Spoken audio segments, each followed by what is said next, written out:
Assalamualaikum warahmatullahi wabarakatuh. Perkenalkan, nama saya Aisyah Rian Fadila dengan nomor standbook 220612010009. Baiklah, di sini saya akan menjelaskan materi bab 9 yaitu biaya bahan baku. Yang pertama itu ada pengertian bahan baku. Bahan baku adalah bahan yang digunakan dalam membuat produk di mana bahan tersebut secara menyeluruh kelihatan pada produk jadinya atau merupakan bagian besar dari bentuk barang. Contohnya itu seperti kayu. Sedangkan biaya bahan baku adalah seluruh biaya untuk memperoleh sampai dengan bahan siap untuk digunakan yang meliputi harga bahan, ongkos angkut, dan penyimpanan, dan yang lain-lain. Kemudian ada sistem pembelian lokal bahan baku terdiri atas beberapa bagian. Yang pertama itu ada prosedur permintaan pembelian bahan baku. Jika persediaan bahan baku yang ada di gudang sudah mencapai jumlah tingkat minimum pemesanan kembali atau order point, bagian gudang kemudian membuat surat permintaan pembelian atau purchase requisition untuk dikirimkan ke bagian pembelian. Yang kedua itu ada prosedur order pembelian. Bagian pembelian melaksanakan pembelian atas dasar surat permintaan pembelian dari bagian gudang untuk pemilihan pemasok. Bagian pembelian mengirimkan surat permintaan penawaran harga kepada para pemasok yang berisi permintaan informasi harga dan syarat-syarat pembelian dari masing-masing pemasok tersebut. Setelah pemasok yang dianggap baik dipilih, bagian pembelian kemudian membuat surat order pembelian untuk dikirimkan kepada pemasok yang dipilih. Yang ketiga ada prosedur penerimaan bahan baku. Pemasok mengirimkan bahan baku kepada perusahaan dengan surat order pembelian yang diterimanya.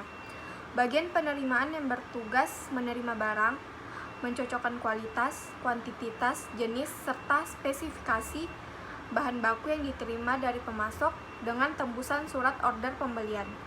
Apabila bahan baku yang diterima telah sesuai dengan surat order pembelian, bagian penerimaan membuat laporan penerimaan barang untuk dikirimkan kepada bagian akuntansi. Yang keempat ada prosedur pencatatan penerimaan bahan baku di bagian gudang. Bagian penerimaan menyerahkan bahan baku yang diterima dari pemasok kepada bagian gudang, menyimpan bahan baku tersebut dan mencatat jumlah bahan baku yang diterima dalam kartu gudang pada kolom masuk.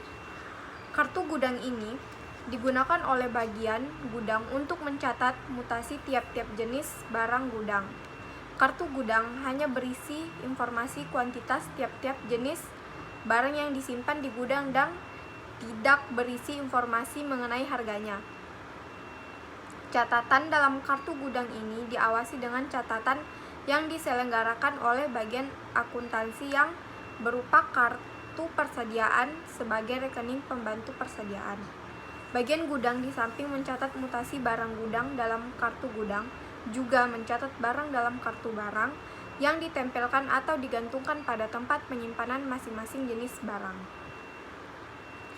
Yang kelima ada prosedur pencatatan timbul utang dari pembelian bahan baku. Bagian pembelian menerima faktur pembelian dari pemasok.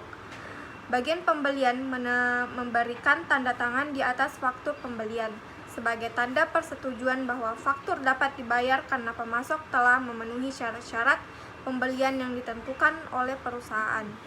Faktur pembelian yang telah ditandatangani oleh bagian pembelian tersebut diserahkan kepada bagian akuntansi.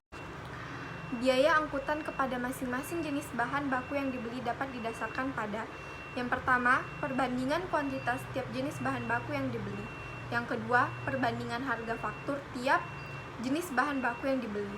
Dan yang ketiga, biaya angkutan diperhitungkan dalam harga produk bahan baku yang dibeli berdasarkan tarif yang ditentukan di muka. Selanjutnya, biaya yang diperhitungkan dalam harga pokok bahan baku yang dibeli. Menurut prinsip akuntansi yang lazim, semua biaya yang terjadi untuk memperoleh bahan baku dan untuk menempatkannya dalam keadaan siap untuk diolah merupakan unsur harga pokok bahan baku yang dibeli. Harga beli dan biaya angkutan merupakan unsur yang mudah diperhitungkan sebagai harga pokok bahan baku. Penentuan harga pokok bahan baku yang dipakai dalam produksi ini ada terbagi menjadi 6. Yang pertama itu ada metode identifikasi khusus.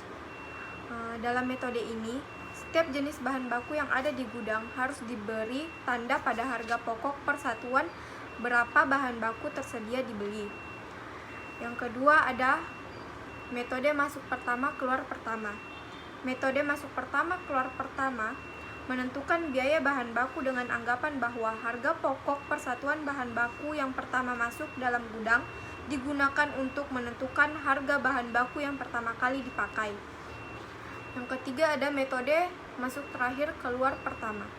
Metode masuk terakhir keluar pertama menentukan harga pokok bahan baku yang dipakai dalam produksi dengan anggapan bahwa harga pokok persatuan bahan baku yang terakhir masuk dalam persediaan gudang dipakai untuk menentukan harga pokok bahan baku yang pertama kali dipakai dalam produksi.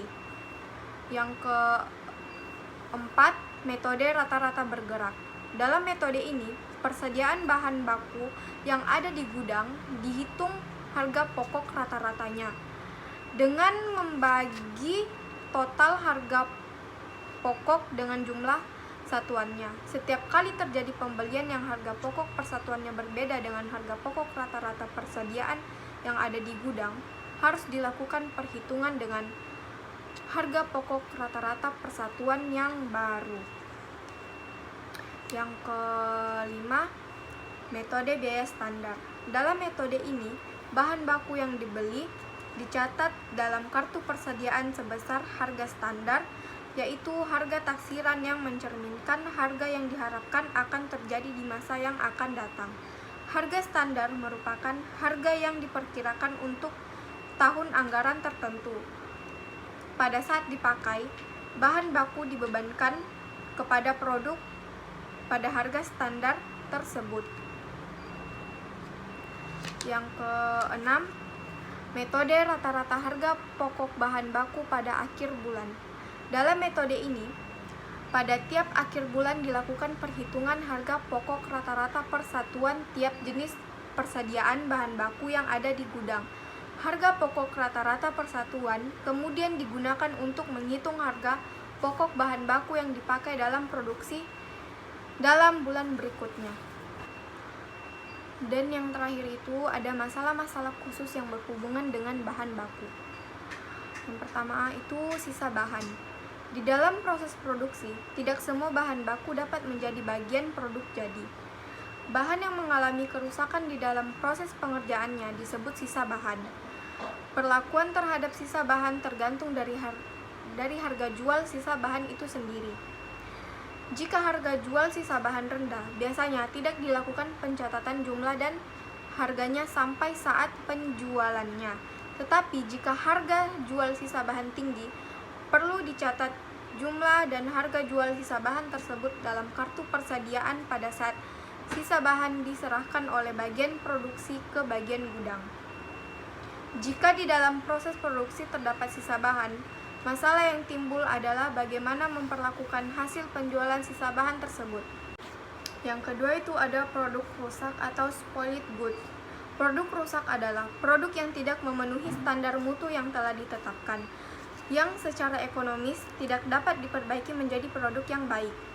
Produk rusak berbeda dengan sisa bahan karena sisa bahan merupakan bahan yang mengalami kerusakan dalam proses produksi sehingga belum sempat menjadi produk. Sedangkan produk rusak merupakan produk yang telah menyerap biaya bahan, biaya tenaga kerja, dan biaya overhead pabrik.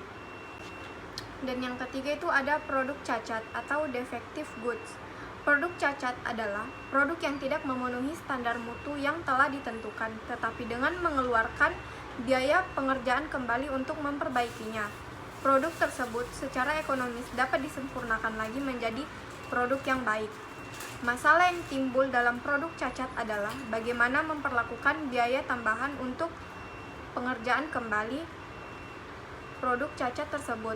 Perlakuan terhadap biaya pengerjaan kembali produk cacat adalah mirip dengan yang telah dibicarakan dalam produk rusak.